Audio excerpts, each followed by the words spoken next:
del presente, a no comunicarlos a terceros sin consentimiento de los interesados, así como a cumplir con las medidas de seguridad y demás. Bien, dicho esto, podemos empezar con el programa. Vamos a tener 5 comunicaciones en esta sesión.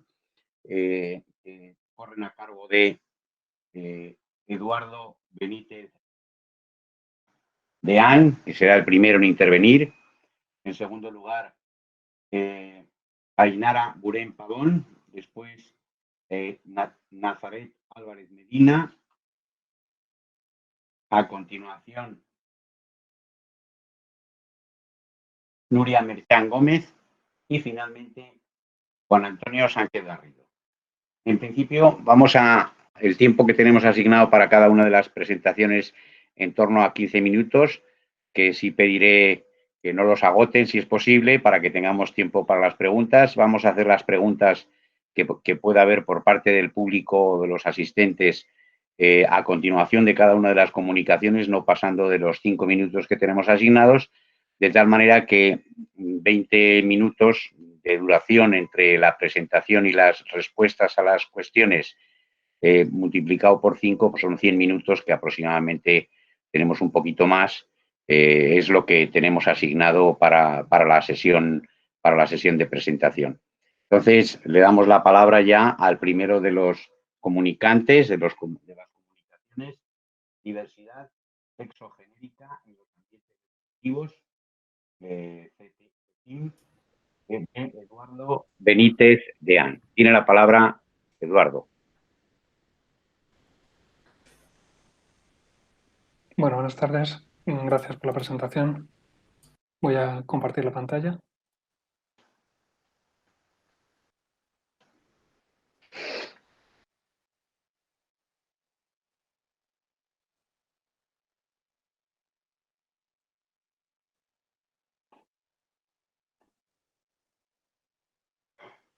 Bueno, buenas tardes a todas y a todos. Mi nombre es Eduardo Benítez.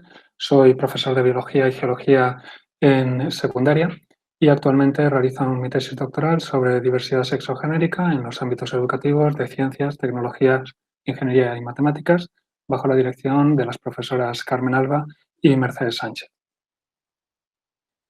En relación con los antecedentes de mi tesis, he hecho una selección de artículos que considero representativos. Uno de ellos es el artículo realizado por Hughes en 2018, en el que se presenta un modelo de regresión que incluye como uno de los factores la pertenencia a una minoría sexual. Esta variable resulta ser estadísticamente significativa para explicar la probabilidad de persistencia en una carrera de STEM. De manera que, si observamos en los datos descriptivos, podemos ver que aquellas personas que pertenecen a una minoría sexual tienen una menor probabilidad de permanecer al cabo de 4 años en una carrera de STEM. Otro artículo que considero interesante es el realizado por García Cabezas y Sánchez Bello, en el cual se realiza un análisis de libros de texto de biología y geología de tercero de la ESO con la intención de determinar si cumplen o presentan una serie de contenidos relativos a la diversidad sexogenérica. De los 9 libros analizados, 6 de ellos adoptaban un enfoque plenamente preventivo en relación con la sexualidad, es decir, relativo a la prevención de infecciones de transmisión sexual y embarazos no deseados, pero no daban pie a hablar sobre diversidad sexogenérica, o cuando lo hacían lo trataban de una manera muy parcial. Con relación a la formación de profesorado, el estudio de Martínez y colaboradores de 2014 ha señalado que un porcentaje muy pequeño del profesorado señala haber recibido formación universitaria en sexualidad, tanto en el grado como en el posgrado. Asimismo, casi la mitad del profesorado imparte estos contenidos en sus asignaturas de manera directa o transversal, y en un modelo de regresión que realizaron se determinó que tanto las actitudes del profesorado como la formación de que disponga son factores explicativos del que se impartan o no se impartan estos contenidos en las materias. Específicamente en relación con las actitudes hacia la diversidad sexogenérica, la tesis de la doctora Penatoso realiza un cuestionario para evaluar la homofobia a varios niveles del futuro profesorado, del alumnado que cursaba el máster de formación de profesorado de la Universidad Complutense.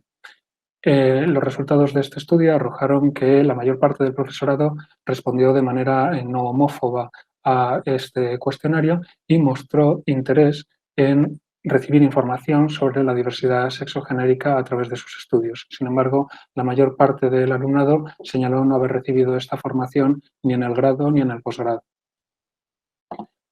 Estos antecedentes nos llevan a plantear la posible existencia de un problema de investigación debido a la falta de estudios específicamente realizados en España, así como por los pocos estudios que hay sobre educación secundaria y sobre la formación y el desempeño profesional del profesorado. De esa manera, creemos que puede ser interesante conocer más sobre la formación, las actitudes, metodologías, materiales didácticos y las necesidades que pueda presentar el profesorado de STEM en relación con la enseñanza y la atención de la diversidad sexogenérica. Algunas claves en torno al marco teórico que se planteará en esta tesis son las siguientes. Por una parte, a nivel internacional, las políticas de mano de instituciones como la Organización Mundial de la Salud o la UNESCO animan a la inclusión de la educación en diversidad sexogenérica y la prevención de la LGBTI-fobia, tanto en la formación del alumnado como en la formación del profesorado. En lo relativo a las leyes españolas, leyes educativas, la Ley Orgánica de Educación, modificada posteriormente por la LOMCE, incluye como parte de los objetivos de la enseñanza secundaria el valorar la diversidad sexogenérica y, además, en el Real Decreto del currículo se incluye como parte de los elementos transversales la obligatoriedad de trabajar estas cuestiones. Asimismo, en la Ley Orgánica, el artículo 124 clasifica claramente el bullying, el acoso escolar LGBTI-fóbico como una falta muy grave que acarrea la expulsión temporal o permanente del centro educativo.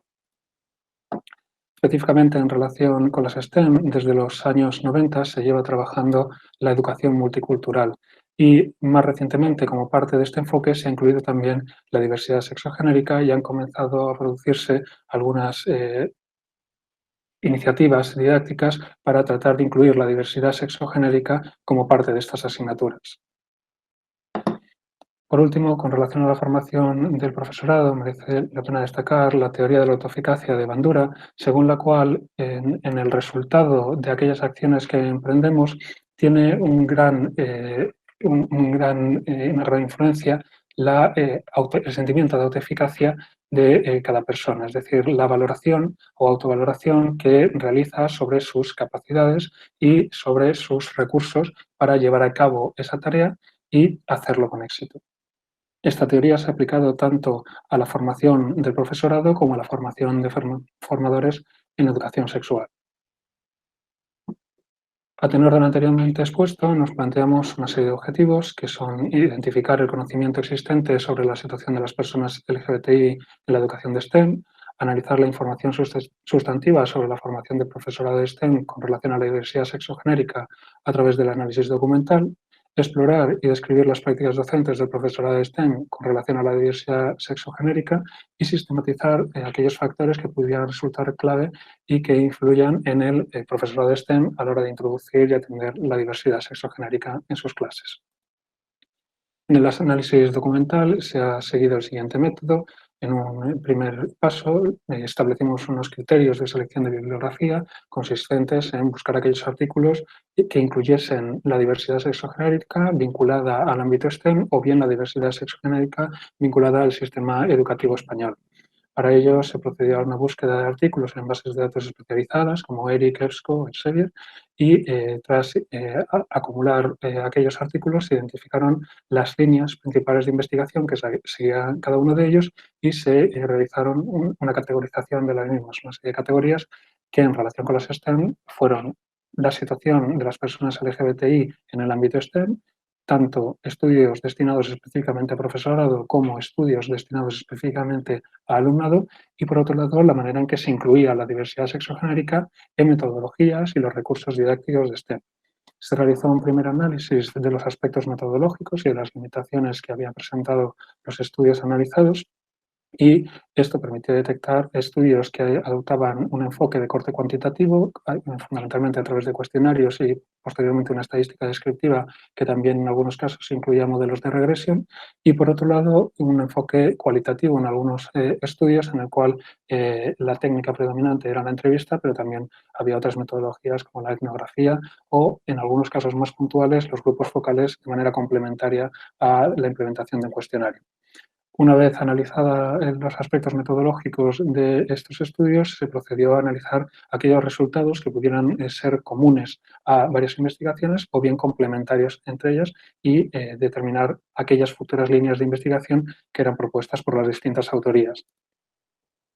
Los resultados del análisis documental han arrojado que existen aspectos comunes a varias de las investigaciones analizadas, así como limitaciones y propuestas de futuras líneas de investigación que paso a comentar. Primeramente, las distintas investigaciones parecen tener consenso en relación con la existencia de situaciones de LGBTI-fobia en los entornos educativos de STEM. Esta LGBTI-fobia no se expresa de una manera directa por medio de agresión física o verbal, sino de manera más soterrada, incluso institucionalizada, y que se ve reforzada por la adaptación de diversos estereotipos y prejuicios del imaginario colectivo a el ambiente específico de STEM. No obstante, algunas autorías han señalado la posibilidad de que existan diferencias por ámbitos dentro de las STEM. En segundo lugar, es destacable que algunas investigaciones coincidían en que la existencia de un ambiente cis-heterosexista en el que predomina una masculinidad estereotipada en las STEM, así como el hecho de que las STEM sean consideradas como disciplinas puramente objetivas, cognitivas y exentas de verse influenciadas por identidades sociales, ha llevado a que la diversidad sexogenérica no se vea representada suficientemente en los ambientes ni en los textos de STEM. De manera que aquellas personas LGBTI que participan de estos entornos educativos deban realizar un balance entre los costes y beneficios que les puede suponer el visibilizarse como tal en estos entornos. En tercer lugar, una línea de investigación que ha sido también común a varias investigaciones ha sido al abandono prematuro al que lleva la existencia de este ambiente hostil y a la falta de sentimiento de pertenencia del alumnado LGBTI hacia las carreras y hacia los centros educativos en los que se desarrollan. Se han descrito algunos factores de retención, como son la propia no discriminación, pero también la existencia de referentes y de programas de tutoría y apoyo. Entre las limitaciones comunes a los estudios analizados se encontró fundamentalmente una limitación en el acceso y el tamaño muestral, pero también a la descripción de algunos sesgos que pueden ser comunes a varias investigaciones, como es la voluntariedad en la realización de las encuestas o en la participación en las entrevistas, así como el miedo a ser descubierto como LGBTI al participar en dichas investigaciones.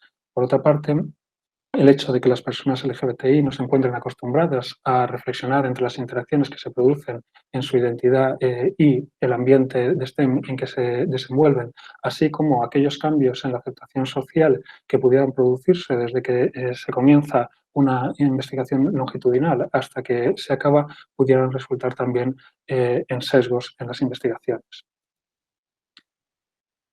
En cuanto a las futuras líneas de investigación, se han propuesto varias de ellas y junto con estas propuestas hay una serie de consideraciones a tener en cuenta a la hora de realizarlas, como es el realizar investigaciones con un mayor tamaño muestral, más diversas en cuanto a identidades, geografía en las que se realizan confesionalidad de los participantes, incluso a nivel educativo, y también el contar con grupos de control cis-heterosexuales a la hora de establecer comparativas entre las personas LGBTI.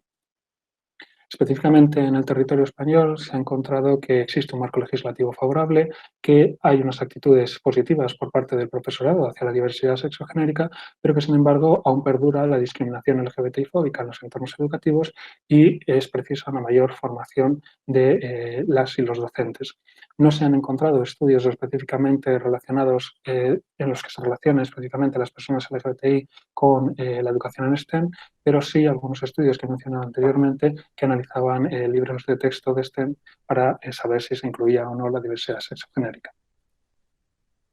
Las conclusiones que hemos extraído del análisis documental es que el alumnado LGBTI se encuentra en riesgo de sufrir discriminación, invisibilización y una menor retención en las enseñanzas de STEM y que por ello es necesaria una intervención educativa temprana en la que el profesorado tiene un rol principal.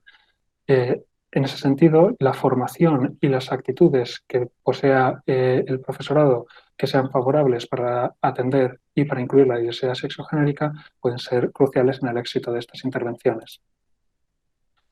Una de las preguntas de investigación que podemos plantear a raíz de lo anterior es qué factores influyen en el sentimiento de autoeficacia del profesorado de STEM de enseñanza secundaria en relación con la formación y atención a la diversidad sexogenérica que proporciona su alumnado.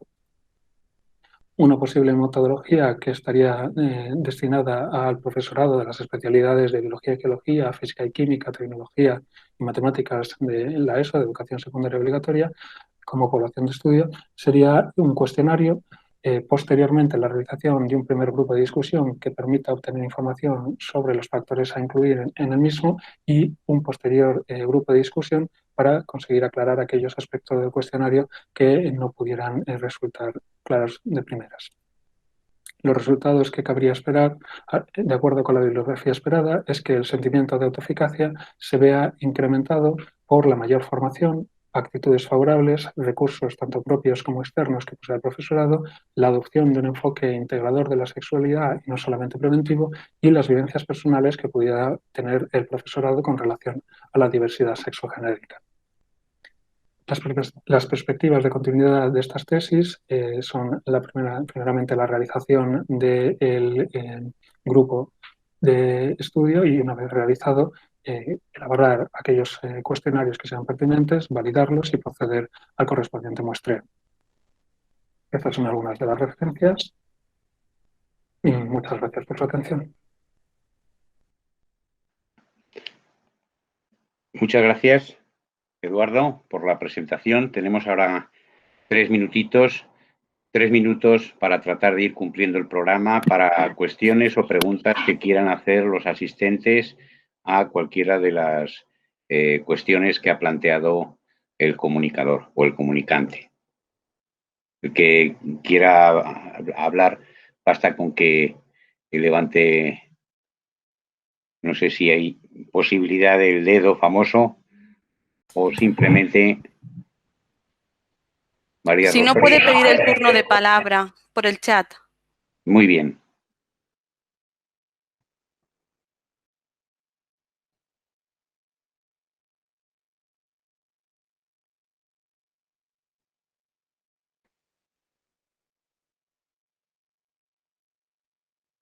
¿Ninguna pregunta?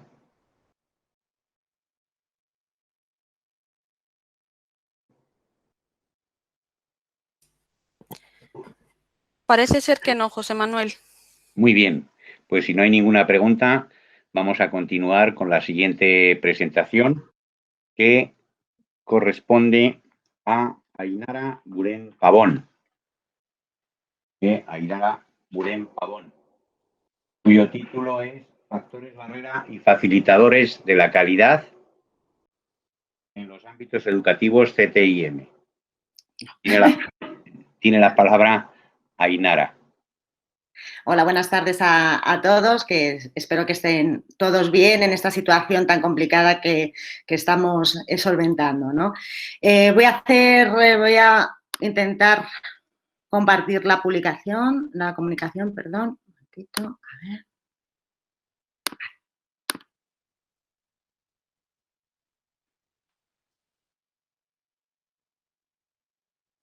Creo que ya.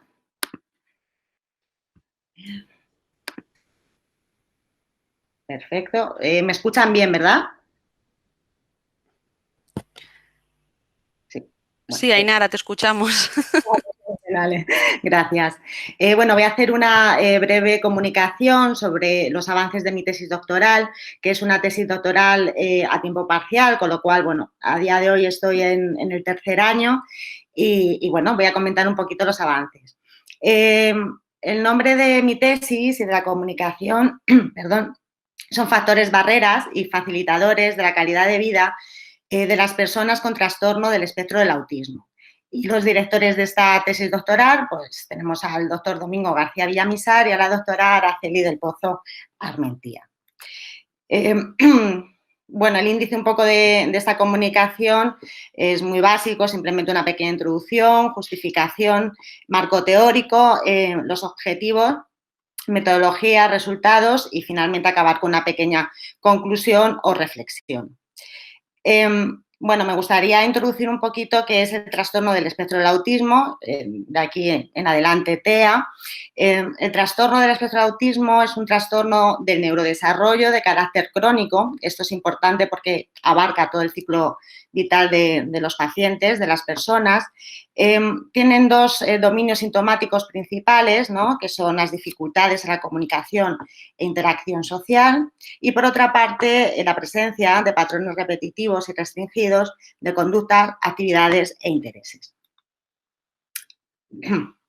La justificación de esta tesis, bueno, hay una justificación, una motivación personal. En mi caso, la motivación personal es que llevo más de 15 años trabajando con este colectivo, con personas adultas con trastorno del espectro del autismo y, bueno, es un interés personal el poder ahondar un poco en este colectivo, ¿no? Por otra parte, la justificación más teórica que quiero destacar es que ha aumentado la prevalencia del TEA en los últimos años. Tenemos datos, que dejo ahí un poco la referencia, del Centro de Control y de Prevención de Enfermedades de Estados Unidos, que en el año 2000 estaban dando datos de 1 cada 150 niños menores de 8 años en el año 2000 y el último informe que ellos presentan hablan de 1 cada 54 niños, ¿no? Sí es cierto que los datos europeos, bueno, nos manejamos más en cifras de 1%, ¿no? En España tenemos muy pocos datos de prevalencia y los datos son un poquito contradictorios o no son del todo completos, con lo cual habitualmente, bueno, pues, nos movemos en las cifras europeas. Con este aumento de prevalencia, la dificultad o lo que se prevé es que a corto o medio plazo el aumento de adultos que tienen este diagnóstico también va a suceder, evidentemente. Y hay muy pocos estudios que ahonden en la edad adulta de las personas con TEA. Mayoritariamente se realizan estudios en infancia y adolescencia. Y esto implica que vamos a tener una necesidad de conocer los cambios y las trayectorias del ciclo vital de estas personas, especialmente para intentar promover servicios y apoyos ajustados a todos los momentos de la vida. Por eso nosotros con esta tesis queremos y hemos escogido la calidad de vida como un marco de referencia para el diseño de intervenciones. Sí, en diferentes revisiones, para esta tesis también se ha hecho una revisión bibliográfica, pero en otras que también existen, unas de conclusiones principales es que hay muy pocos estudios, como decíamos, de personas con TEA adultas y con discapacidad intelectual comórbida y que además la calidad de vida de las personas con TEA es inferior a la población general. En el marco de la calidad de vida, bueno, la calidad de vida es un constructo bastante complejo debido a que en él se engloban y se difuminan otros conceptos como la satisfacción vital, la felicidad, la salud, la autodeterminación, etcétera, ¿no? Entonces, nosotros para esta tesis nos hemos enmarcado en el modelo de Sallock y Verdugo, que se desenvuelve habitualmente en discapacidad intelectual, fue desarrollado en ese ámbito, y este modelo operativiza la calidad de vida en torno a 3 conceptos. Dimensiones, es decir, la calidad de vida está configurada por 8 dimensiones en este modelo. A su vez, cada dimensión se operativiza en indicadores y esto nos da los resultados personales de esta persona, ¿no? Por otra parte, la salud mental, y nosotros hemos escogido un enfoque transdiagnóstico, es un ámbito evidentemente relacionado con la calidad de vida. Dentro, en el ámbito del autismo, se presenta una alta comorbilidad con trastornos psiquiátricos. De hecho, hay estudios con prevalencias de un trastorno comórbido de 7,8%, perdón, 70,8% y de 2 o más trastornos comórbidos del 41%. Aparte, la alta comorbilidad también con trastornos específicamente internalizados. Estudios reportan prevalencias entre el 18 y el 60% para la depresión y, por ejemplo, alrededor del 50% en los trastornos de ansiedad, dependiendo un poco en función de cada tipo de trastorno. El enfoque transdiagnóstico, bueno, pues justifica o el abordaje como tal por la alta comorbilidad que existen en los diferentes trastornos. Por ejemplo, entre la depresión y la ansiedad es complicado encontrar un trastorno depresivo puro, ¿no? Siempre en muchas ocasiones se encuentran, bueno, pues también sintomatología ansiosa y la evidencia de la existencia de procesos cognitivos conductuales compartidos entre los diferentes trastornos. En nuestro caso, los procesos transdiagnósticos que hemos escogido es la disfunción ejecutiva, la desregulación emocional y la intolerancia a la incertidumbre. El objetivo general, ¿no?, de esta tesis es determinar, desde un enfoque transdiagnóstico, como hemos dicho, la relación entre el TEA en población adulta y su calidad de vida en función de ciertas variables transdiagnósticas, que las acabo de nombrar, y ciertas variables clínicas, que en este caso sería la comorbilidad de trastornos internalizados, depresión, ansiedad y trastorno obsesivo-compulsivo. Objetivos más específicos, aquí bueno, hay más, he seleccionado 5 que me parecen importantes. Por una parte es comparar la calidad de vida de personas adultas con TEA, con discapacidad intelectual comórbida, frente a un grupo control, es decir, adultos con discapacidad intelectual pero sin trastorno del espectro del autismo. Evaluar la calidad de vida tanto objetiva como subjetiva en personas adultas con TEA y discapacidad intelectual utilizando diversidad de fuentes. Analizar la asociación de esta calidad de vida con cada uno de los síntomas nucleares del TEA que ya hemos especificado al principio de la comunicación. Examinar la contribución de las variables clínicas y las variables transdiagnósticas en la predicción de la calidad de vida y discriminar su papel mediador y moderador en la severidad de la sintomatología del TEA y la calidad de vida. Y finalmente, bueno, pues conocer cómo impactan estas variables estudiadas en cada una de las dimensiones de la calidad de vida que hemos especificado anteriormente, que en el modelo de Salok y Verdugo, como hemos dicho, se desarrolla en 8 dimensiones.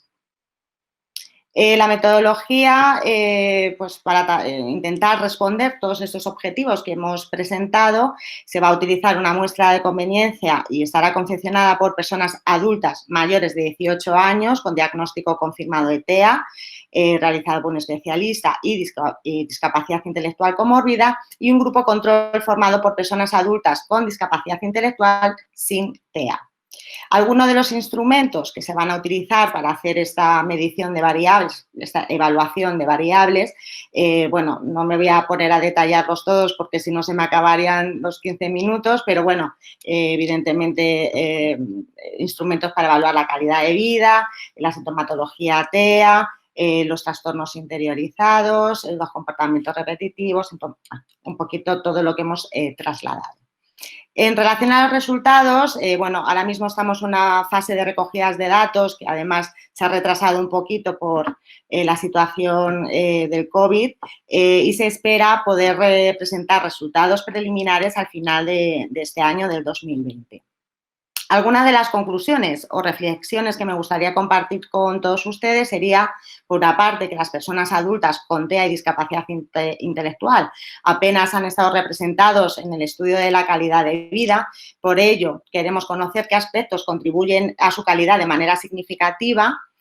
Por otra parte, también se pretende conocer las variables predictoras de la calidad de vida en el ámbito de la educación y enmarcado además desde una perspectiva de intervención centrada en la persona. La calidad de vida puede ser un marco de referencia para nuestras intervenciones. Evidentemente, comprender los predictores de la calidad de vida en la población de adultos con autismo puede dirigir las intervenciones en la escuela y en otras entidades que desarrollen tanto servicios o que presten apoyos a las personas con TEA. Con este estudio, además, se espera aumentar el conocimiento de los aspectos claves de la calidad de vida que pueden fundamentar, pues como estamos ahondando, en el diseño de intervenciones que favorezcan, por una parte, factores que faciliten, ¿no?, esta calidad de vida o que disminuyan estos factores que pueden entenderse como barrera para la calidad de vida de las personas con TEA. Y bueno, esto es un poco lo que quería compartir con todos ustedes. En el caso que tengan alguna duda, pues aquí tienen mi correo. Muchas gracias.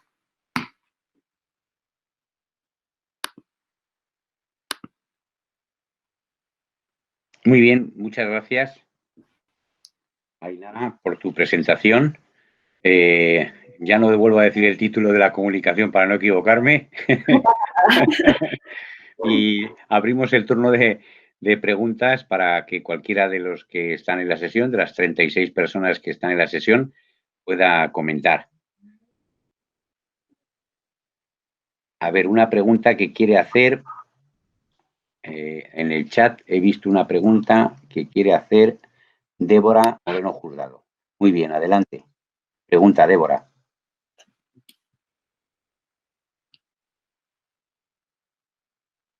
Vale, os la hago de manera con el micrófono abierto. Enhorabuena, Ainara, me ha gustado mucho tu presentación. Me parece que el tema es de especial de relevancia, tanto en el TEA con personas adultas, ya que, como muy bien has indicado, todos los estudios principalmente se centran en población infantil.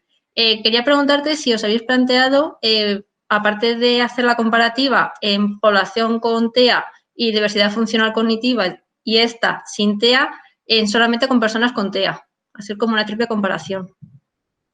Sí, sí me lo he planteado.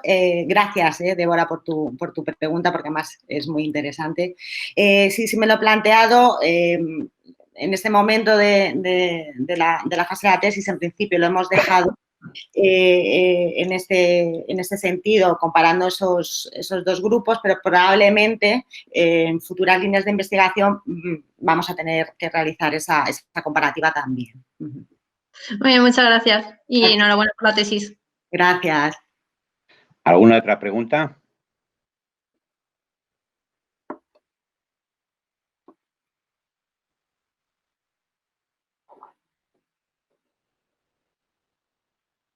Tenemos todavía unos minutillos por si alguno más se anima a hacer alguna pregunta a Ainara.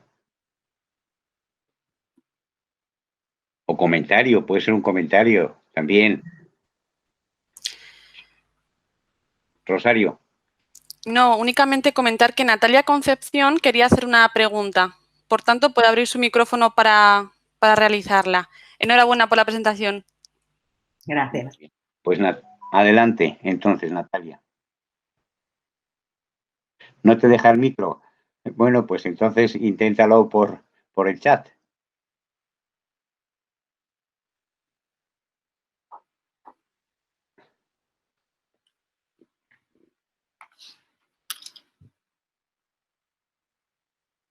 Le damos tiempo a que la escribas. En todo caso, yo quería indicar que he dejado mi correo para cualquier pregunta que quieran los compañeros. Yo también se lo puedo trasladar vía mail o cualquier contacto que necesiten. ¿Lo logras, Natalia?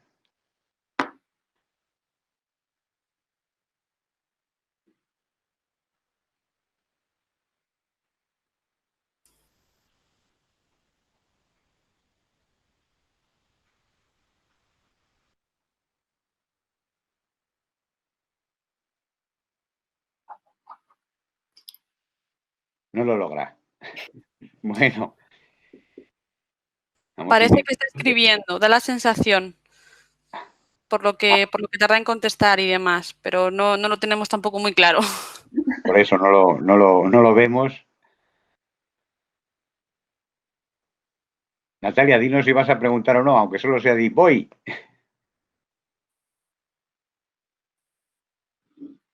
Debe estar en ello, ¿eh? Claro, tiene toda la pinta, además. Yo juraría que hay una pregunta de Natalia en el chat. A ver, veo sí, ahora sí. Mira, veo distintos cuestionarios o instrumentos de medida. ¿Has concretado cómo aplicarlos?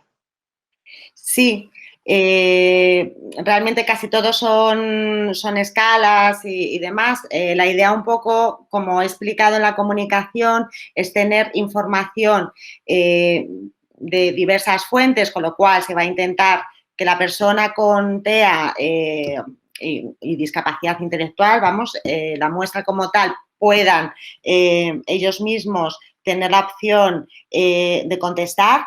Si es con una persona de apoyo porque tienen esta necesidad también, y si es posible también un profesional, vamos, otro tipo de fuente, profesional, familia o persona de referencia. No sé si te he contestado, Natalia, la verdad. Y una pregunta, no sé si lo has dicho o no lo has dicho, No sé. ¿qué tipo de muestra vas a utilizar o qué tamaño de muestra vas a utilizar? Y segundo, ¿qué tipo de análisis estadístico, si es que vas a hacer algún análisis estadístico, piensas realizar?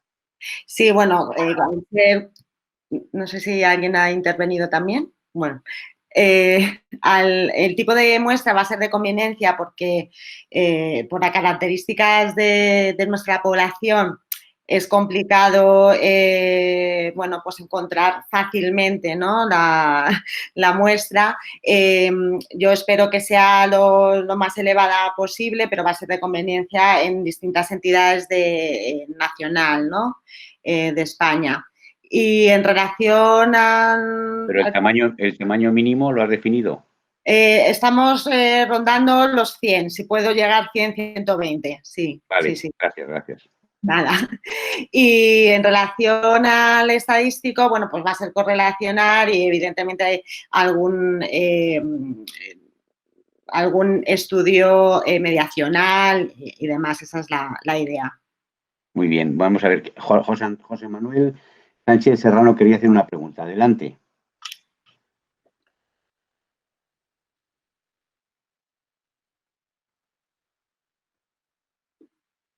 José Manuel. La ha formulado en el chat.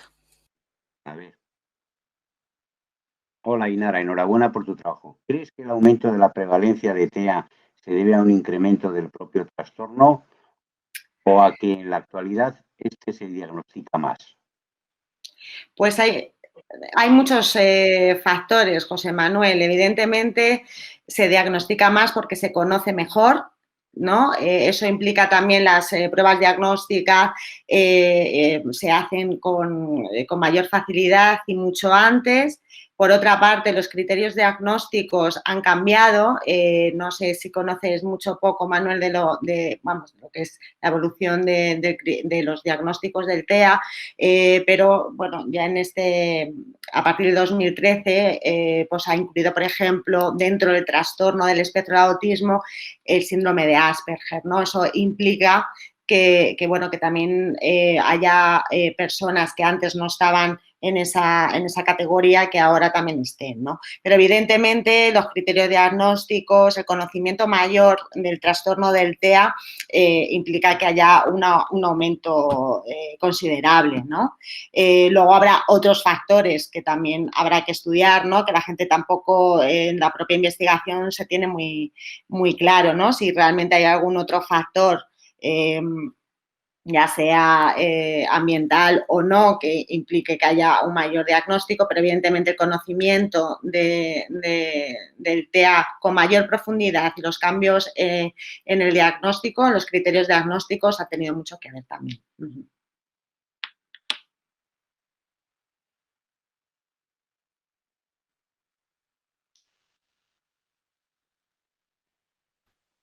José Manuel, ¿no se te escucha? No escucho. Perdón, digo que se nos ha acabado ya el tiempo de las preguntas, que nos hubiera gustado tener más tiempo, pero no nos da tiempo a más preguntas para cumplir con el programa que tenemos. Muchas gracias, Ainara, por tu presentación y a todos por las preguntas que habéis hecho, muy interesantes. Y vamos a continuación con la siguiente comunicación. En este caso es de Nazaret Álvarez Pavón. Tiene la palabra Nazaret Álvarez Pavón, que ella misma va a decirnos el título de su de su comunicación para que yo no me equivoque y además va a hacer una presentación en el tiempo de 15 minutos. Adelante, Natalia. Muy bien. Buenas tardes, ¿se me escucha bien? Se te escucha perfectamente. ¿Se me ve? Se te ve. Venga, pues voy a compartir la pantalla.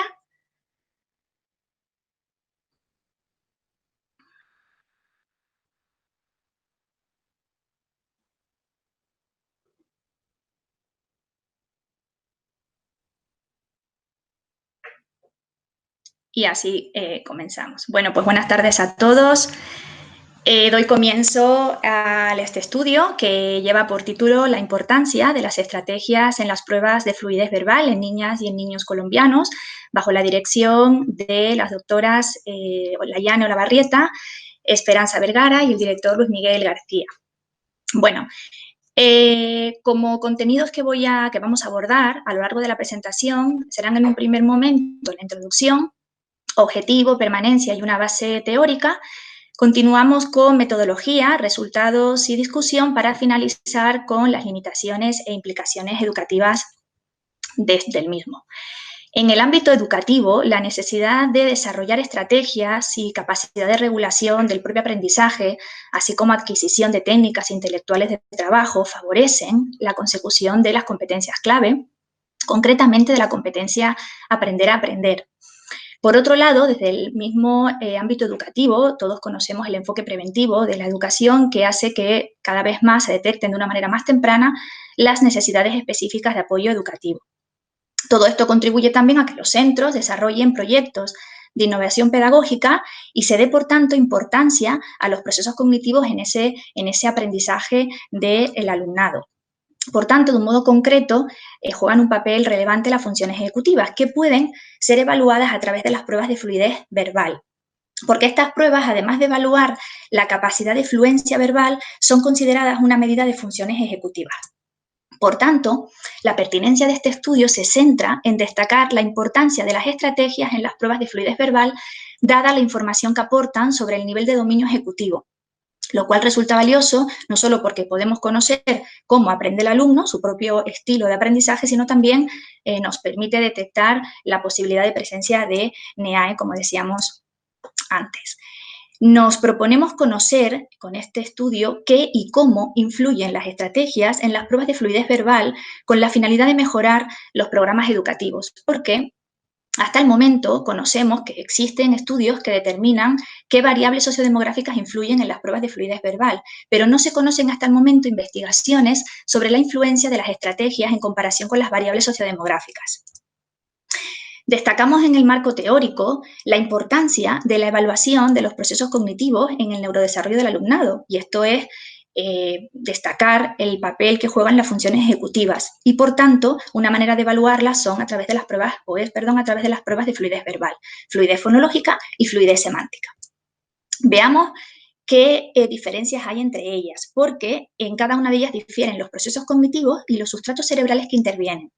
Por ejemplo, en la prueba de fluidez verbal semántica, intervienen procesos cognitivos como organización estratégica, inhibición de la respuesta, flexibilidad cognitiva, memoria, conocimiento también semántico, y el sustrato cerebral que está activado es la corteza temporal. Sin embargo, en la prueba de fluidez verbal fonológica, los procesos cognitivos que están incluidos o que se requieren, van desde el control ejecutivo, dependencia de los mecanismos de recuperación léxica y fonológica e habilidades de autocontrol e inhibición cuando se requiera. Aquí, en estas pruebas, el sustrato cerebral que estará activado serán las regiones corticales prefrontales izquierdas. Dados los recursos que requiere cada una de las pruebas, podemos considerar que la prueba de fluidez verbal fonológica presenta mayor complejidad, dado que requiere más recursos de atención, mayor demanda de memoria de trabajo, y por eso se considera que puede ser, como decía, más compleja que la semántica. Pero para desempeñar eficientemente las pruebas de fluidez verbal se requiere el uso de estrategias de agrupación que llamaremos clúster y de cambio que llamaremos switching, que también difieren en las bases cognitivas y cerebrales. Veamos. El clúster podemos definirlo como la agrupación de palabras en una subcategoría. También lleva implícito acción automática, recuperación de palabras de una categoría en la memoria a largo plazo, y el sustrato cerebral, que estaría activado sería el lóbulo temporal. Sin embargo, en el switching, que podemos definirlo como la capacidad de saltar a otra subcategoría cuando ésta se agota, requiere exploración de más categorías de subdivisión, flexibilidad cognitiva, cambio de conjunto, y el sustrato cerebral que estaría activado sería el lóbulo frontal. Veamos un ejemplo. Vamos a tomar como referencia la categoría semántica de animales, en el que podemos ver que un niño, una niña, ha producido las siguientes palabras: lagartija, gato, perro, león y elefante.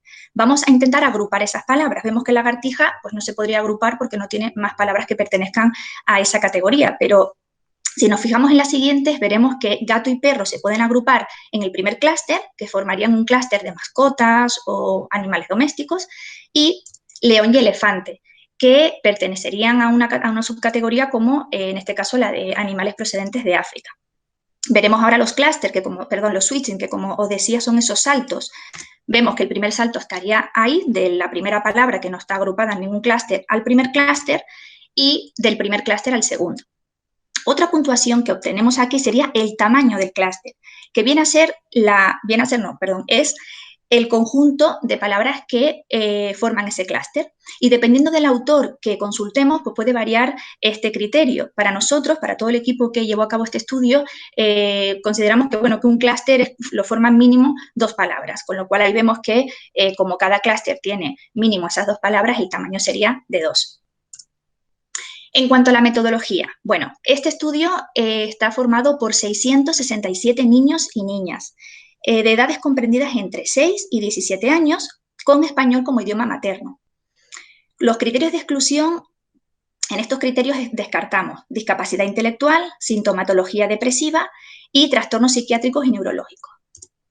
Los instrumentos utilizados fueron 2 pruebas, la prueba de fluidez fonológica y la semántica. La prueba de fluidez fonológica, formada por 6 letras o fonemas, y hemos elegido esos 6, primero porque los 3 primeros, para la redundancia, F, A y S, son los más recomendados o los más usados en estas pruebas, y para el español recomiendan la M, la R y la P, lo cual esa ha sido la razón por la que hemos elegido los 6. Posteriormente, para la prueba de semántica, hemos elegido las categorías de animales y frutas, dado que son también categorías conocidas por los niños y niñas de este intervalo de edad.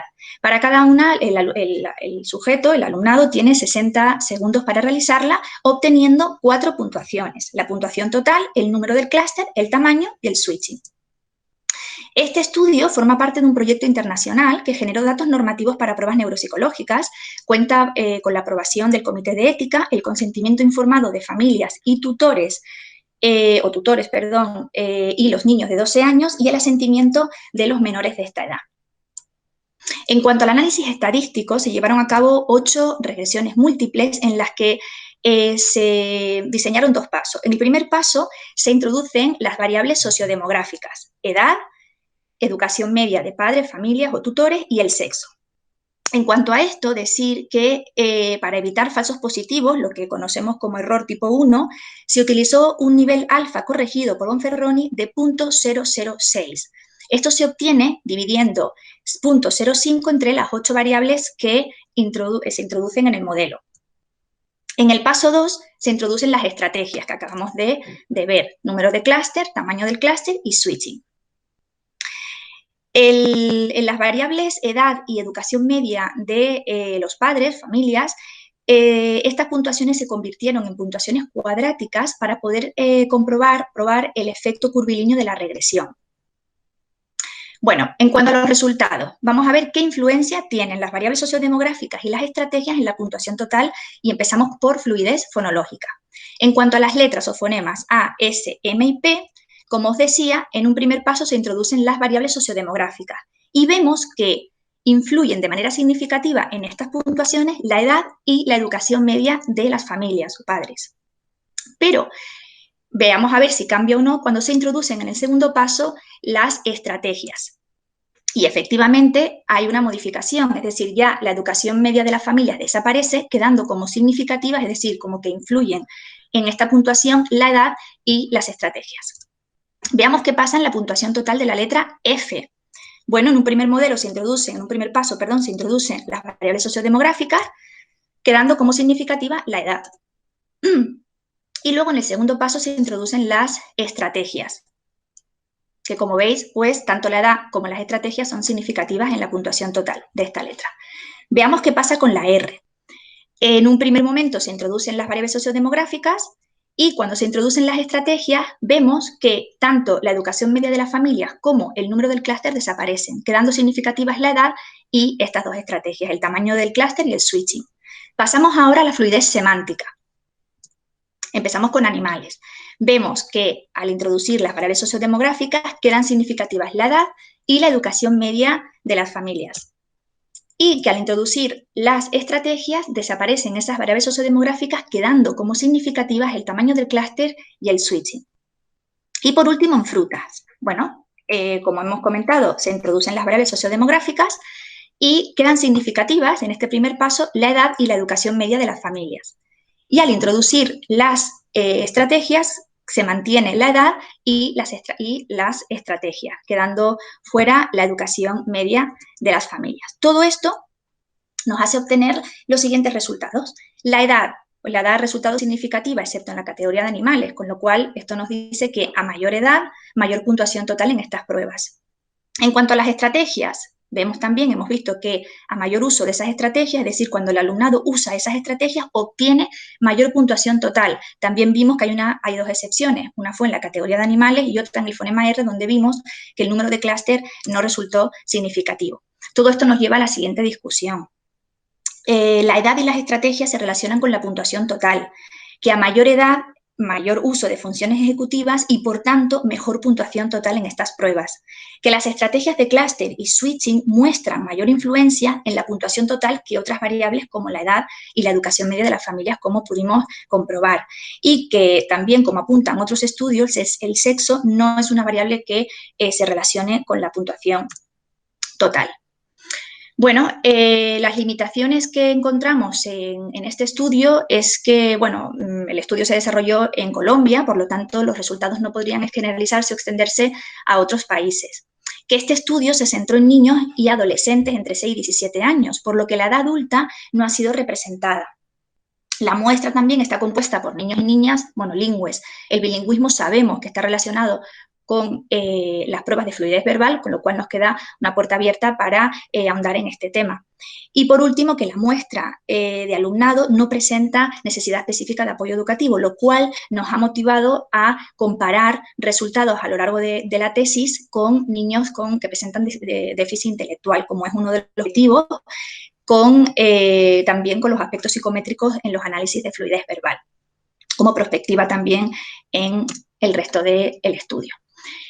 Y bueno, las implicaciones educativas que obtenemos pues tienen gran peso. ¿Por qué? Porque las puntuaciones en fluidez verbal no dependen solo de la edad, sino también de las estrategias. Y estas estrategias sabemos que en nuestro ámbito se pueden desarrollar y se pueden entrenar, con lo cual nos va a dar mucha información y vamos a contribuir también al desarrollo de competencias, como apuntábamos al principio de este estudio. Concretamente esa, la competencia aprender a aprender, al conocer ese estilo de aprendizaje del alumnado.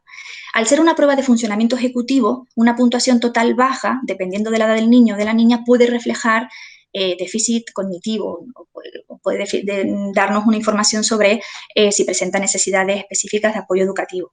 Por lo tanto, a través de estas pruebas, como apuntábamos al principio de esta exposición, obtenemos información sobre el proceso cognitivo y estilos de aprendizaje del alumnado, es decir, cómo aprenden.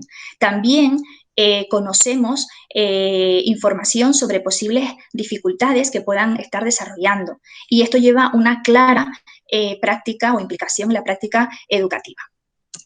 Bueno, no me gustaría terminar esta exposición sin agradeceros a todos la atención, a los estudiantes también, familias, investigadores que han hecho posible este estudio y nuevamente agradecer a mis directoras y director por esta ayuda y el apoyo prestado.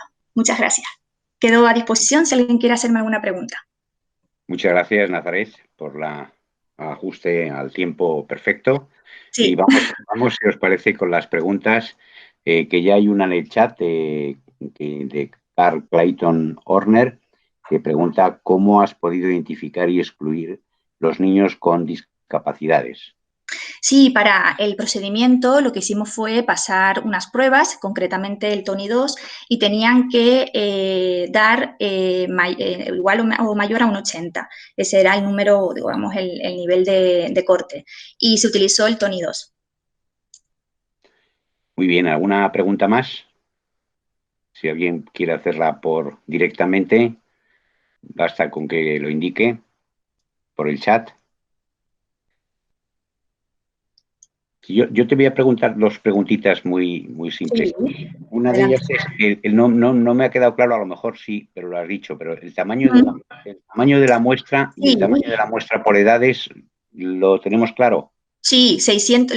¿Quiere que le vuelva a presentar la ponencia? No, vale, no. 667. Perfecto. 667. Quiero también destacar que hubo un ajuste, teníamos casi 700, pero tuvimos que quitar algunos niños y niñas por no tener información sobre las variables sociodemográficas, quizás porque a lo mejor las familias no terminaron de rellenar los cuestionarios sobre aspectos sociofamiliares y por eso los hemos tenido que omitir, ¿no? Pero era una muestra un poquito mayor. Y las edades están bien representadas, ¿no? Efectivamente, hasta los 17 años, desde los 6 hasta los 17 años.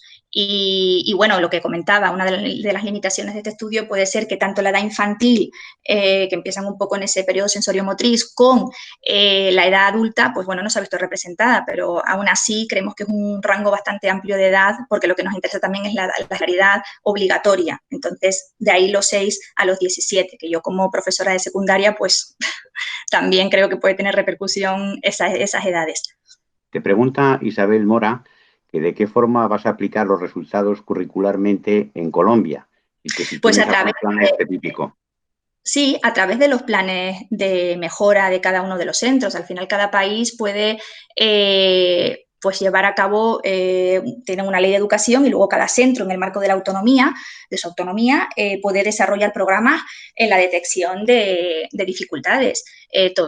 Cada centro luego pues, puede tener sus proyectos curriculares únicos en función de las características y necesidades del contexto en el que está inmerso el centro y se pueden desarrollar. Básicamente aquí lo que nos interesa, y creo que es el punto fuerte de este estudio, es que a través de estas pruebas no solo podemos conocer la capacidad que tienen los niños en la fluidez verbal, como parte también un componente del lenguaje, sino que es un indicador que nos va a dar información sobre el estilo de aprendizaje de un niño y una niña, en función también de su edad. Y esto, las funciones ejecutivas aquí cobran una especial relevancia, dado que se van a ir desarrollando y se van a ir entrenando a lo largo de esa edad escolar, donde nosotros como profesores de secundaria tenemos especial misión.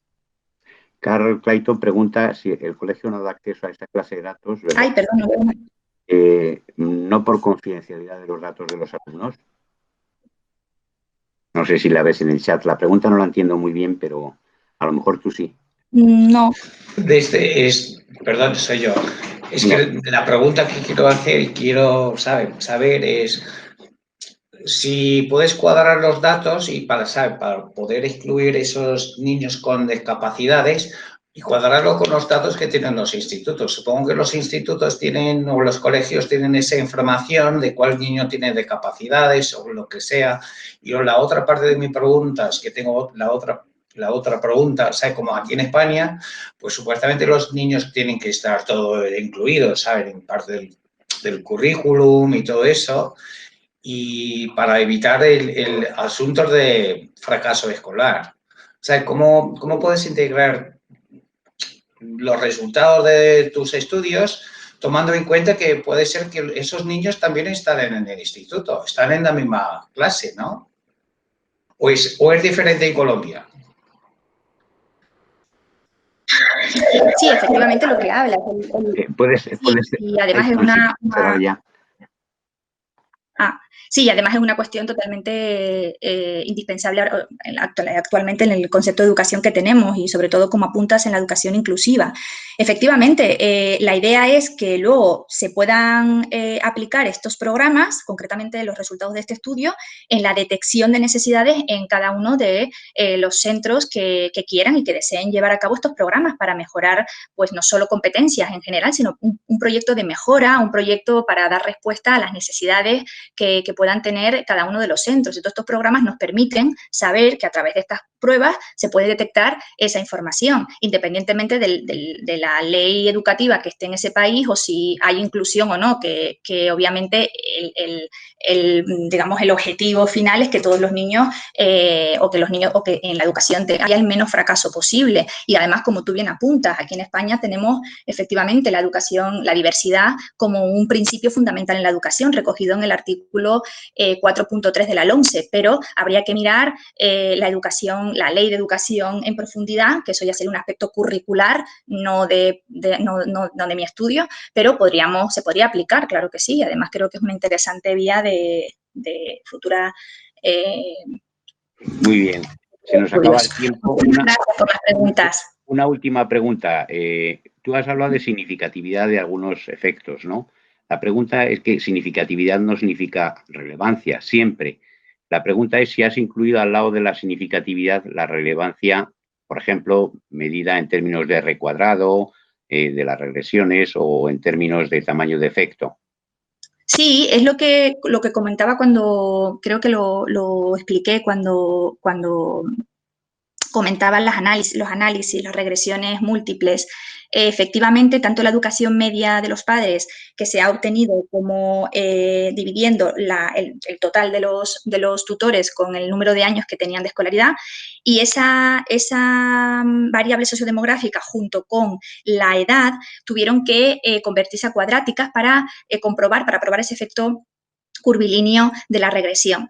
Y también lo que explicaba del nivel alfa, el nivel alfa que se ha corregido para todavía hacerlo mucho más exigente y evitar ese error tipo 1 que comentaba que puede surgir en algunos análisis. Bueno, no era eso exactamente lo que te preguntaba, pero no importa, está perfecto. Muy bien, se nos ha acabado el tiempo, Nazaret. Muchas gracias a vosotros por la atención. Muchísimas gracias por la atención, es una presentación excelente.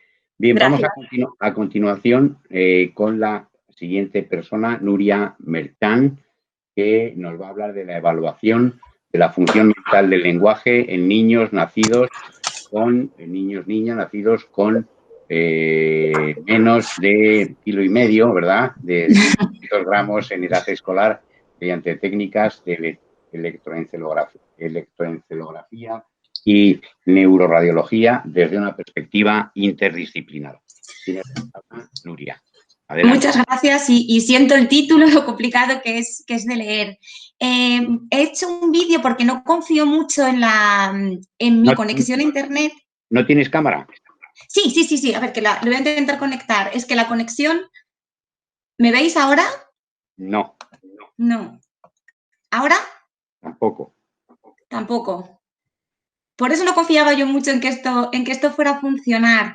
Voy a intentar compartir la presentación. Ahora ya te vemos, Nuria. Ahora, fenomenal.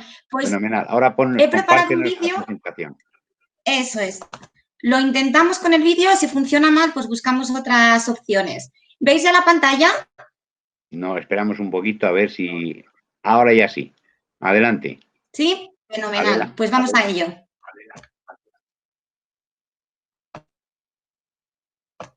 Adelante. Hola a todos y todas.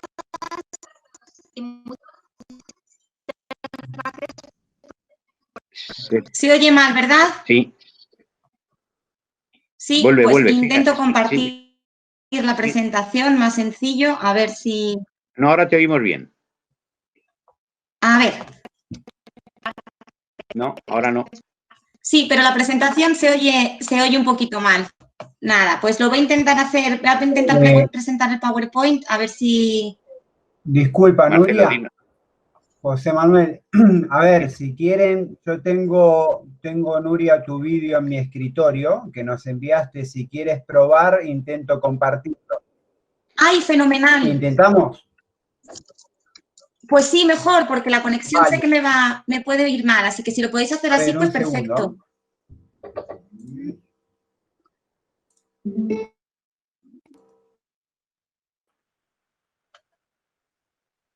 A ver cómo lo ven. Verlo lo vemos muy bien. A ver si oímos a Nuria ahora.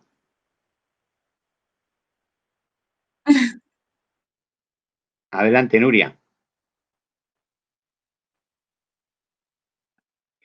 Pues es que es el vídeo, o sea, tiene que escucharse el vídeo, el audio en el vídeo. Pues no lo oímos. No lo oímos, no. No.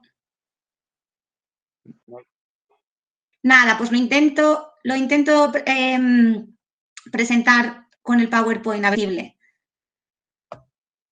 Lo que ahora tiene que dejar de...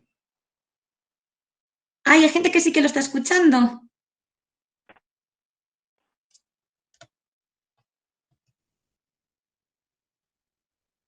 Pues parece que solo Mireia lo... No, no lo escucha. Algunas personas... Yo tampoco, ¿eh? Yo tampoco lo escucho. Ni yo, pues nada, lo intento hacer por la... Lo intento compartir yo, a ver si lo puedo hacer por el PowerPoint y os lo voy comentando. Espero que no dé fallo.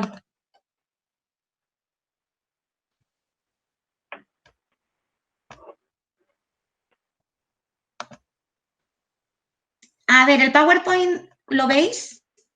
Todavía no, pero esperamos a ver. Todavía no. Sí. Ahora ya parece que se está presentando.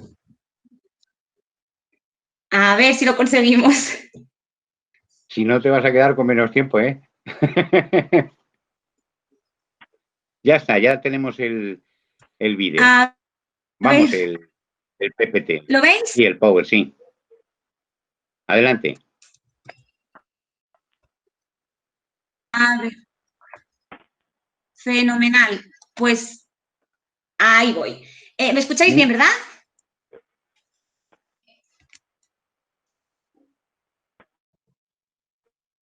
Sí, te escuchamos, te escuchamos. Sí, vale, fenomenal. Pues hola a todos y todas y muchas gracias por ser partes de este espacio y tiempo virtual en el que compartimos nuestro trabajo. Hoy os voy a presentar avances en mi investigación acerca del perfil comunicativo y lingüístico de los niños y niñas prematuros nacidos con muy bajo peso en edad escolar y concretamente me voy a centrar en el diseño de una prueba de cartografía cerebral. El objetivo que nos planteamos con la investigación es representar la actividad neurobiológica cerebral de esta población en el desempeño de tareas de procesamiento de información en las funciones mentales relacionadas con el reconocimiento y la utilización de signos y símbolos con el objetivo de definir su perfil comunicativo lingüístico. Partimos de una situación actual en la que el número de nacimientos prematuros aumenta en todo el mundo, llegando a 15 millones de nacimientos pretérminos al año. En el caso de España, esta dinámica de aumento también se da, de tal forma que en los últimos 20 o 30 años los nacimientos prematuros, a ver que esto no para de moverse, los nacimientos han aumentado un 36%. Cada año nacen en España unos 30.000 niños prematuros, lo que supone 1 de cada 13 nacimientos. En torno a un 85% de estos nacimientos son prematuros moderados, un subgrupo que muestra un alto grado de supervivencia y bajas secuelas. Este aumento de la supervivencia se debe a varias variables. Entre ellas encontramos avances en la medicina perinatal y neonatal que han permitido, por un lado, evitar los prematuros y, por otro, la aparición de dificultades asociadas a esta condición. También se dan avances tecnológicos que ofrecen cuidados menos invasivos y dañinos a un sistema nervioso, unos órganos que no completaron su proceso de maduración en el útero materno. Y, por último, avances en los cuidados, en las unidades de cuidados intensivos neonatales, en las que se han incorporado el programa de cuidados centrados en el desarrollo, donde son claves la sensibilidad en la atención al recién nacido y el respeto a la familia y al niño, controlando el ambiente, ya sean las luces, los ruidos, las manipulaciones que se hacen del niño y dando a la familia el rol de principales cuidadores a través de técnicas como el método canguro o el favorecer la lactancia materna. Tanto la edad gestacional como el peso al nacer son indicadores de riesgo para la mortalidad y la morbilidad infantil. Se considera un recién nacido prematuro al que nace antes de la semana 37 de gestación. Moderado si nace entre la semana 36 y 31, muy prematuro entre la semana 30 y 28 y extremadamente prematuro si nace antes de la 28. En cuanto al peso a nacer, se considera bajo peso el inferior a 2.500 gramos, muy bajo peso por debajo de 1.500 y extremado bajo peso el inferior a 1.000. Por debajo de los 1.500 gramos, el riesgo de presentar trastornos del crecimiento o del desarrollo motor o sensorial que puedan conducir a problemas del aprendizaje que dificulten su integración social es más elevado el riesgo. En este grupo, al haber aumentado la supervivencia, el número absoluto de niños con secuelas por esta causa se ha incrementado. Pese a estos avances, la prematuridad sigue siendo la principal causa de mortalidad entre los recién nacidos y la segunda causa de muerte en los niños menores de 5 años, suponiendo el 75% de la mortalidad y el 50% de la discapacidad en la infancia. Así, si bien la mortalidad se ha visto reducida gracias a esos avances, no se ha acompañado una disminución tan significativa de las secuelas a largo plazo, pudiendo causar graves dificultades.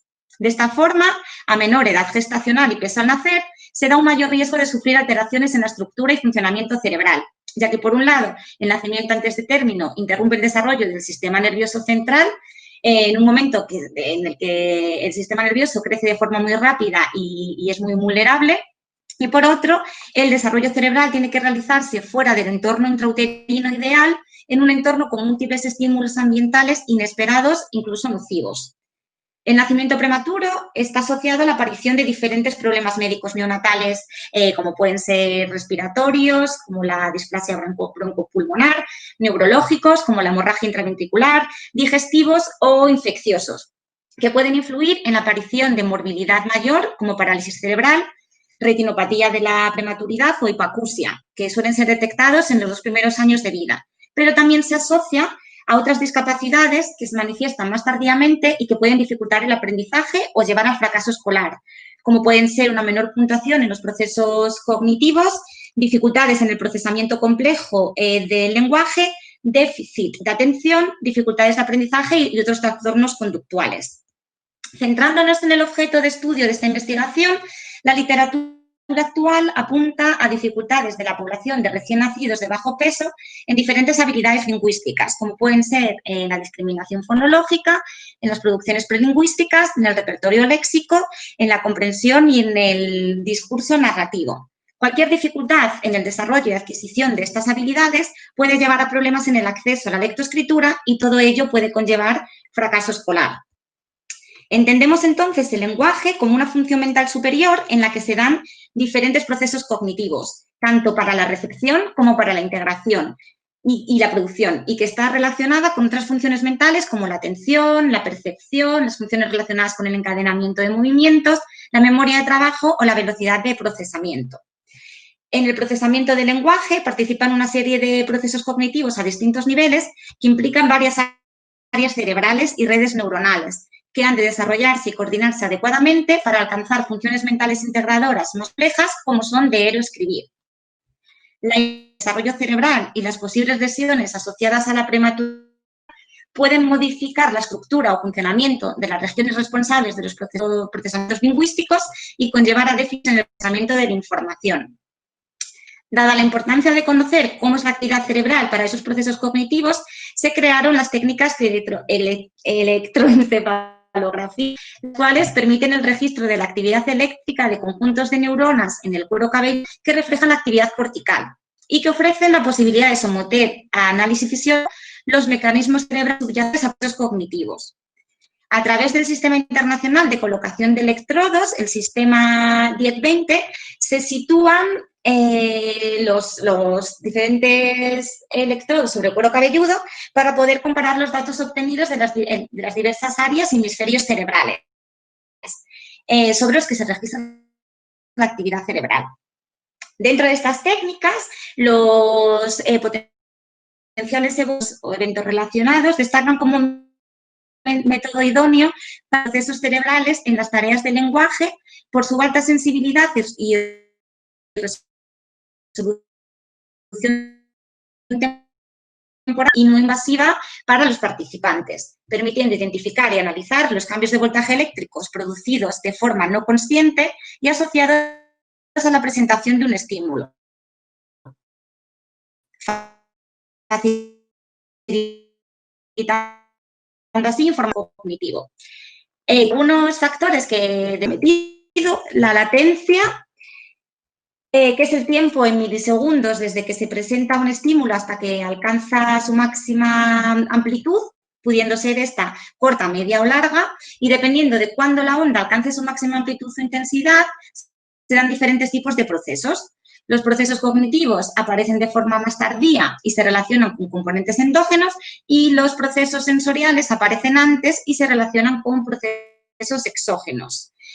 Además, la distribución topográfica en el cuero cabelludo detecta dónde se da más activación, pero no tiene por qué ser las áreas responsables de ese proceso cognitivo. Los componentes más ampliamente investigados en relación al lenguaje son el Mismatch Negativity, que se ha utilizado para estudiar procesos de discriminación fonológica, el P600, que se ha estudiado para la interacción semántico-sintáctica, y el N400, que se ha estudiado para la integración y comprensión semántica. En relación con la prematuridad, la mayoría de las investigaciones con técnicas de potenciales eventos relacionados se han centrado en procesos de discriminación fonémica y en el periodo de 0 a 3 años. La principal limitación de esta técnica es la baja precisión anatómica de dónde se procesa exactamente la actividad cerebral, por lo que se combina con la cartografía cerebral. Esta técnica se trata de otra técnica de la electroencefalografía que permite la representación topográfica de las posibles fuentes de actividad eléctrica cerebral y representarlos en un mapa con códigos de colores según el grado de activación. En base a todo esto, se ha planteado un estudio cuasi experimental, prospectivo y de corte transversal con una hora de 30 niños y niñas nacidos bajo peso de edades entre los 6 y los 8 años y un grupo control. El objetivo es analizar la actividad neurobiológica en tareas relacionadas con las funciones mentales del lenguaje, la atención y la percepción. En concreto, se van a analizar el procesamiento léxico y subléxico mediante una tarea de decisión léxica de cadenas de letras que formen bien palabras, pseudopalabras, que se trata de cadenas de letras que respetan las reglas ortográficas del castellano, pero que no forman parte del vocabulario de esta lengua, no palabras, que son aquellas que no respetan las reglas ortográficas, y fuentes falsas o símbolos. En la tarea, los participantes tienen que observar una cadena de letras o símbolos que aparecen en una pantalla de ordenador durante un tiempo fijo.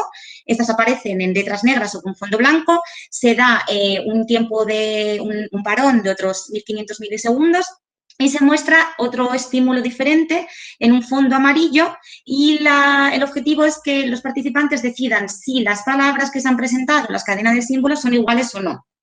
A través de esta tarea se van a analizar 3 potenciales relacionados con el lenguaje, que es el N1, que mide la sensibilidad de la corteza temporoccipital a la palabra escrita y puede considerarse un marcador de la competencia lectora. Y está relacionado con el procesamiento visual ortográfico. Esa sensibilidad va a ser mediante el procesamiento visual entre estímulos ortográficos, investigar el N400, que aparece en el área centroparietal.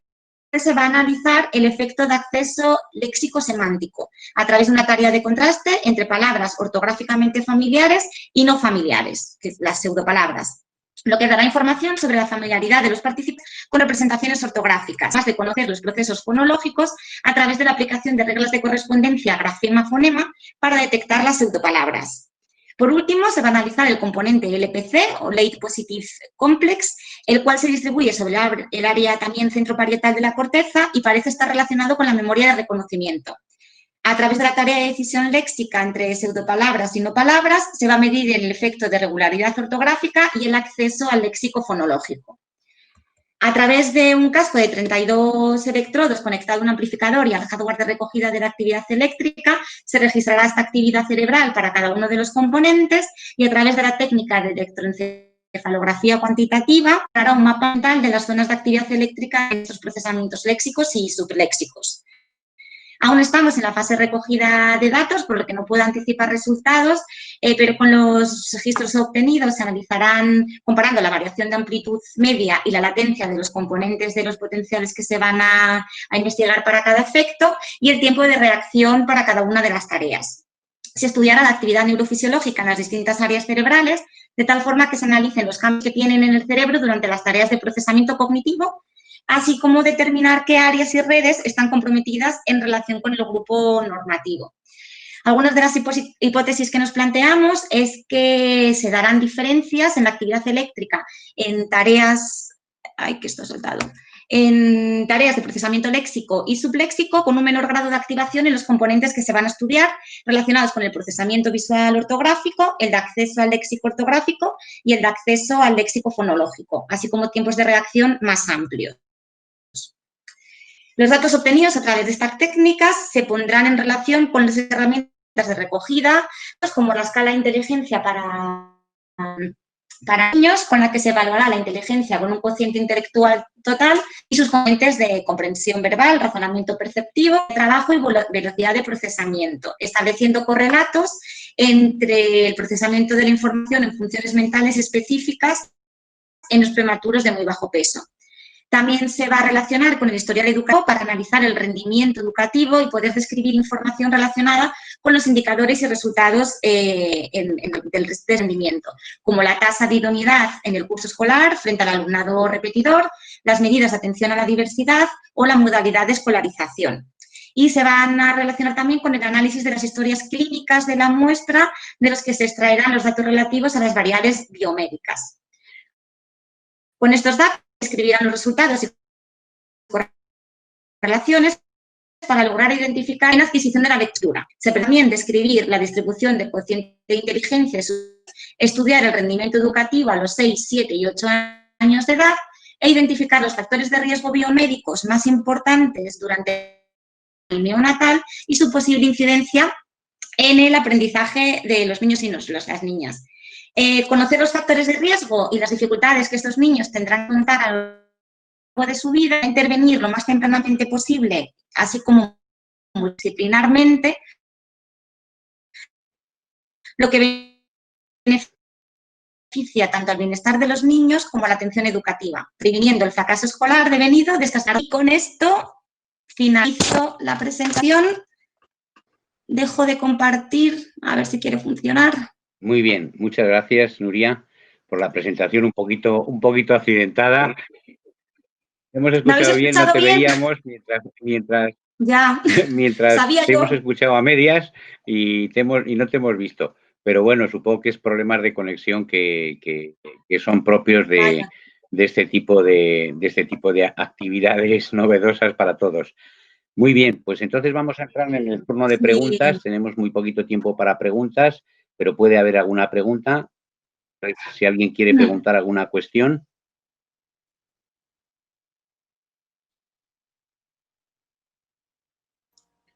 Hay una pregunta de Natalia, José Manuel.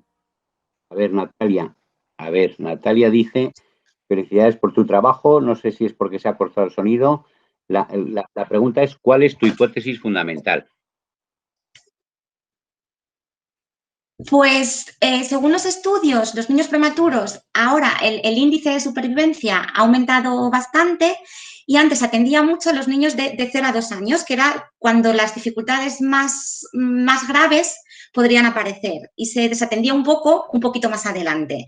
Ahora se está viendo que a partir de los 6, 7 años, cuando en las tareas educativas se inicia en la lectoescritura, aparecen dificultades. Entonces, la hipótesis es que el nacimiento prematuro, al interrumpir el desarrollo del sistema cerebral dentro del útero materno, aunque sean unas condiciones ideales para el desarrollo, esa interrupción puede dañar de alguna forma alguna estructura cerebral que dificulte más adelante la adquisición de la lectoescritura o otras dificultades de aprendizaje. Entonces, analizar la actividad cerebral en funciones específicas de procesamiento lingüístico para detectar si hay alguna diferencia a nivel de procesamiento cerebral que pueda indicarnos por qué se da esa dificultad o qué área está más dañada y está dificultando que se acceda a la lectoescritura. No sé si... Una pregunta de Miguel Rubianes. Te dice que gracias por la presentación y que si esperas encontrar alguna modulación para el LAN o la P600 en relación a la influencia del procesamiento morfosintáctico. No vamos a investigar ninguna de estos dos componentes. Vamos a tirar más por el acceso al léxico, no tanto a la morfosintaxis o al left anterior negativity. Nos vamos a centrar por ahora, lo que tenemos pensado en estos tres, porque había más investigaciones con procesamiento fonológico como procesamiento morfosintáctico y no tanto en el acceso al léxico. Así que no, en principio no. ¿Alguna pregunta más? Yo, una cosa que me ha extrañado es que dice que vas a usar para el procesamiento de datos SPSS versión 11. Cuando estamos en la 25... En la 22. ¿Pone la 11? Pone la 11. La 22. Vale. Pues nada, es que sobre todo te iba a recomendar que utilizases una un poquito más actual. Ay, pues me he confundido el número, la 22. No, se parecen, es la mitad. Muy bien. ¿Alguna pregunta más? Ninguna. Pues oye, muchas gracias por... Muchísimas gracias y siento las...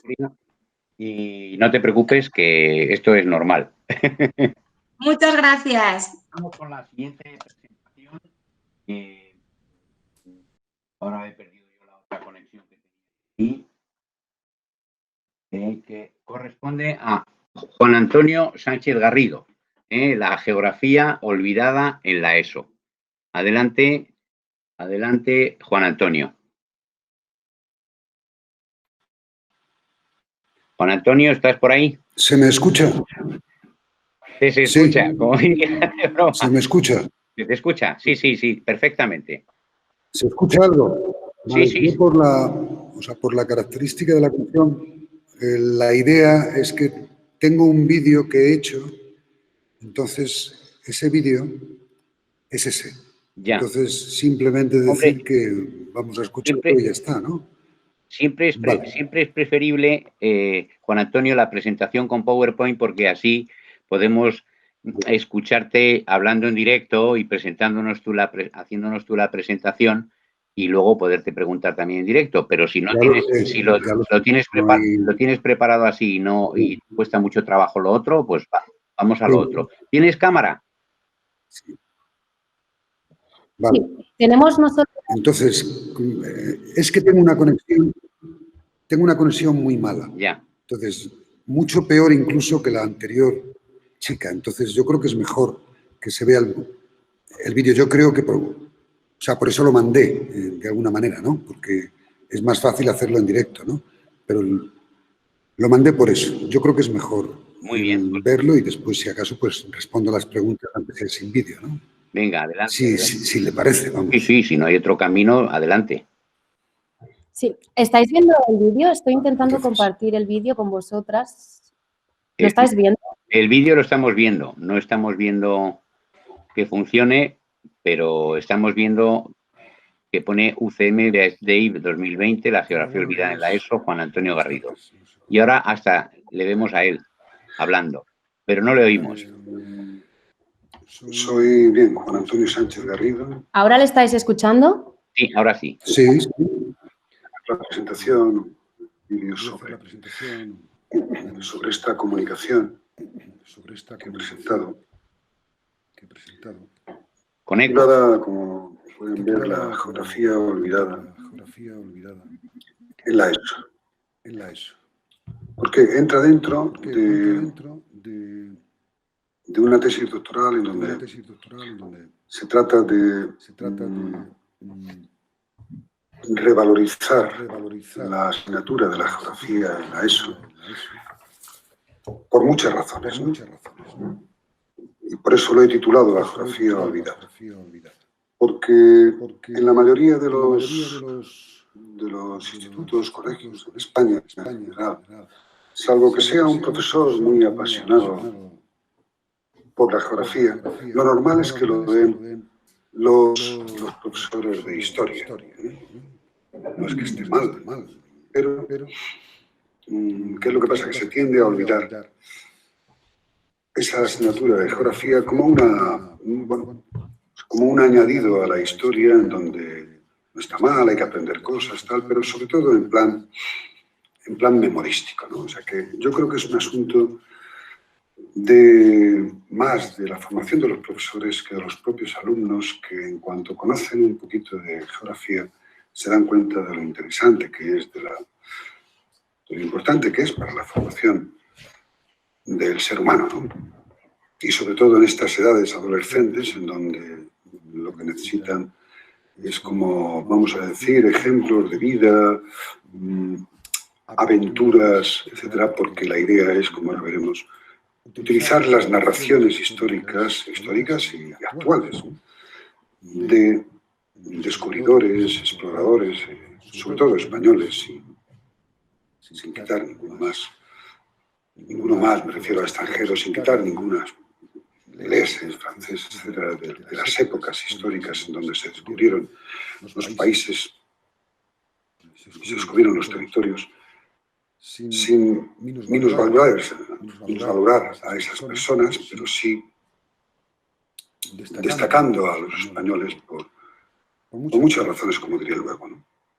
Bien, entonces quedamos en que esos alumnos y esos profesores que, al darlo con la historia, la asignatura de geografía, junto con la historia, en los 4 cursos, de la ESO, pero bien, ahí entraríamos en concretar mucho y no hay tiempo para concretar. Pero viendo esas programaciones y tal, pues surgió como esta idea, ¿no? Esta parte de la tesis pues está enmarcada ya casi al final, porque me estoy divirtiendo mucho con lo que le vamos a hacer, ¿no? Y además yo creo que puede servir muchísimo para sobre todo para el plan educativo de la LOMCE, y con la idea de cambiar de alguna manera esa programación de geografía e historia en la ESO. Entonces puede ayudar a muchos profesores a lo concreto del día a día en sus clases, de cómo aprender la geografía. La profesora Marrón Gaite pues hizo, lo cito en la comunicación, hizo como una especie, no una especie, sino una investigación con muchos alumnos de la facultad, del Centro de Formación de Profesores de la UCM, donde se les preguntaba más o menos, la idea es, se les preguntaba pues qué le parece, cómo se da la geografía, qué le parece la geografía. A eso, claro, la mayoría de los alumnos respondían que es más una asignatura pues memorística, una asignatura pues académica, en donde hay que aprender nombres un poquito raros, y sobre todo cuesta porque sobre todo hay que aprender muchos nombres, lugares, países, nombres de ríos, Entonces esa es la idea que se tiene de la geografía. Y esa es la idea que de alguna manera pues quiero quitar con algo práctico, como es el estudio de las narraciones históricas de esas personas que han descubierto el mundo y que lo han narrado, y que vamos a decir que más o menos sigue igual. Los españoles pues descubrieron, marinos españoles, descubridores, tal, descubrimos 3 continentes, ¿no? Esto es lo que habría que decir, lo que habría que saber, lo que un alumno pues tiene que como asimilar de su propia historia. Esto hablando de un alumno español, ¿no? De su propia historia, asimilar, asumir los errores, pero sobre todo asumir las bondades, diríamos, que la geografía tiene para esto, ¿no? Que es desconocido. Es desconocido. La descripción en las narraciones, esto es una verdad como un templo, porque lo he comprobado después de tantos años de dar clase, pues a eso, al antiguo bachillerato, se comprueba.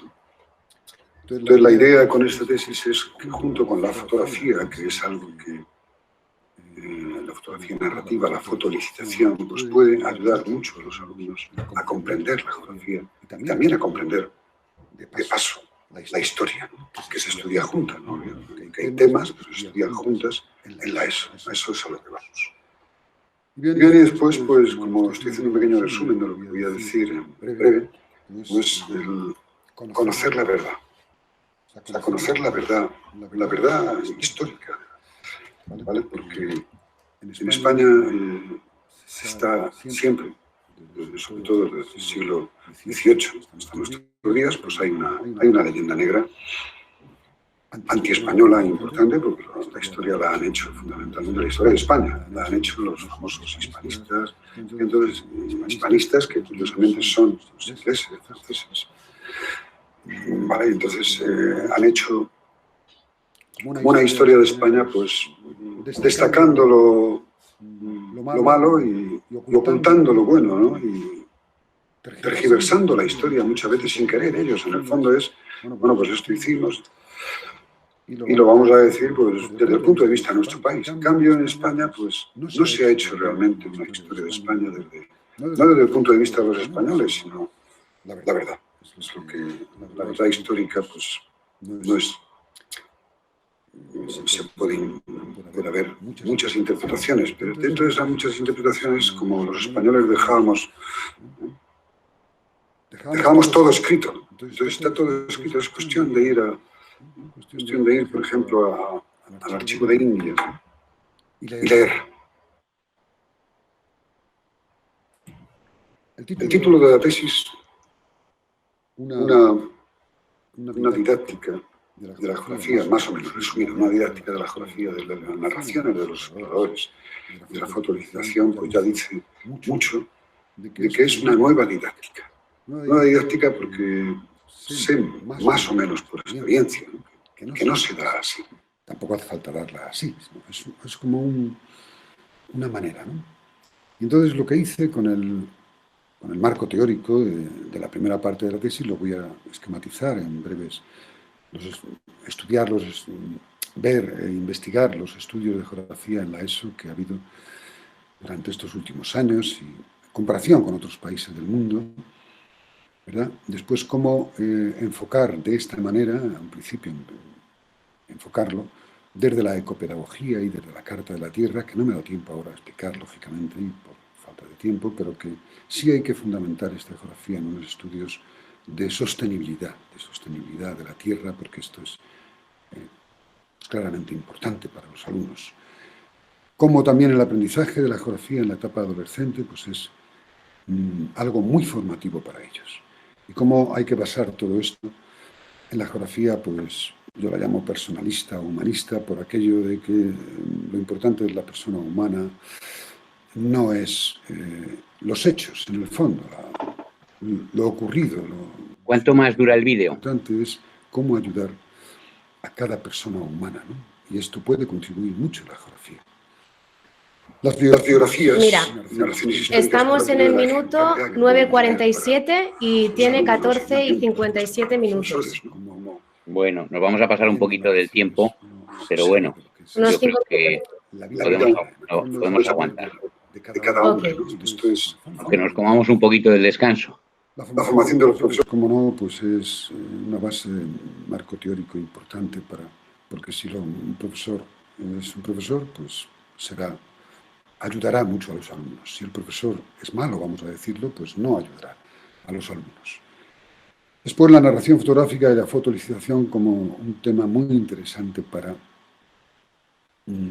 que la geografía se estudie y se narre de alguna manera con lo que les gusta a los alumnos y también a nosotros, que en el fondo son las imágenes, ¿no? Una aportación para la inclusión educativa aquí, hablo sobre todo de que desde el punto de vista de la inclusión educativa bien vista, en el sentido de que todas las personas están en un aula, pues tienen que aprender las cosas sean como sean.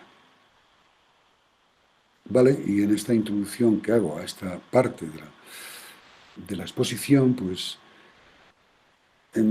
empiezo pues hablando de la LOMCE en el sentido de cómo, ya lo he dicho antes, ¿no? La geografía y la historia, cómo se estudia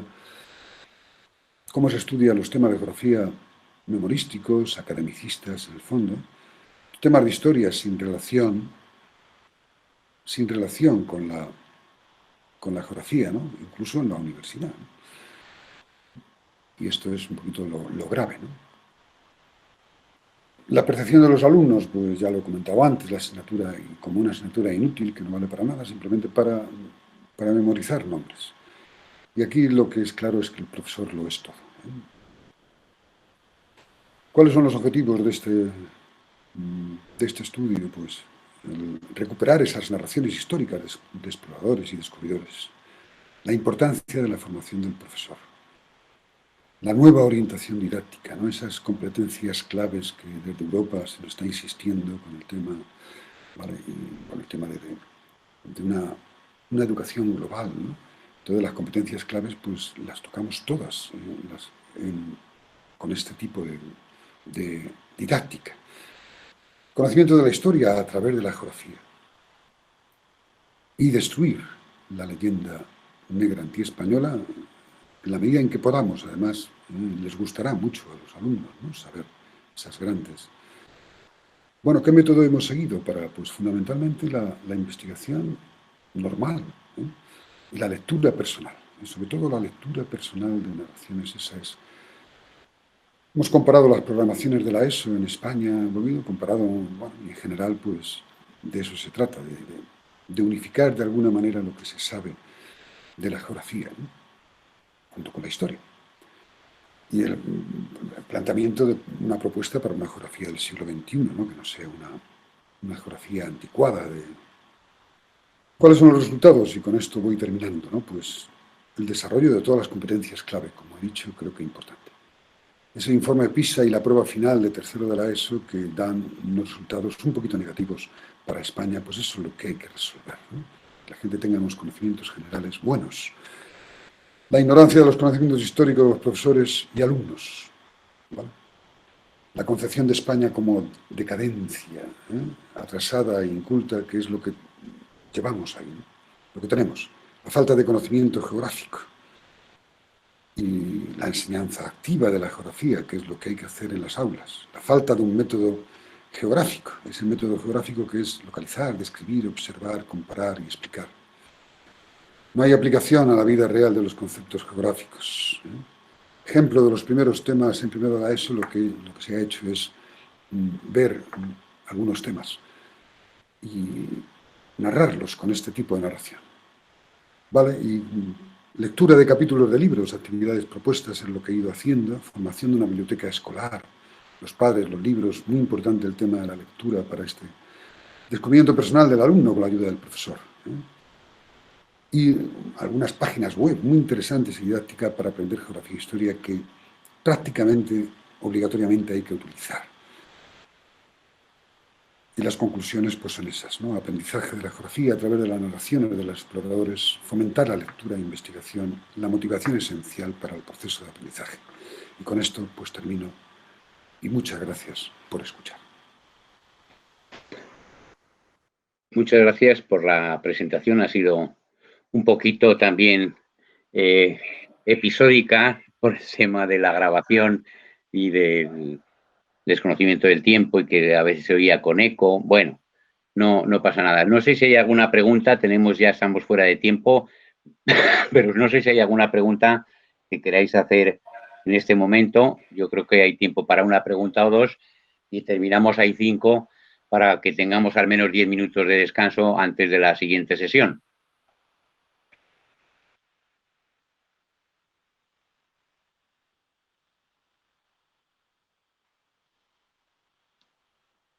Yo una pregunta que te haría es si estos resultados que has mencionado son resultados esperados o resultados obtenidos.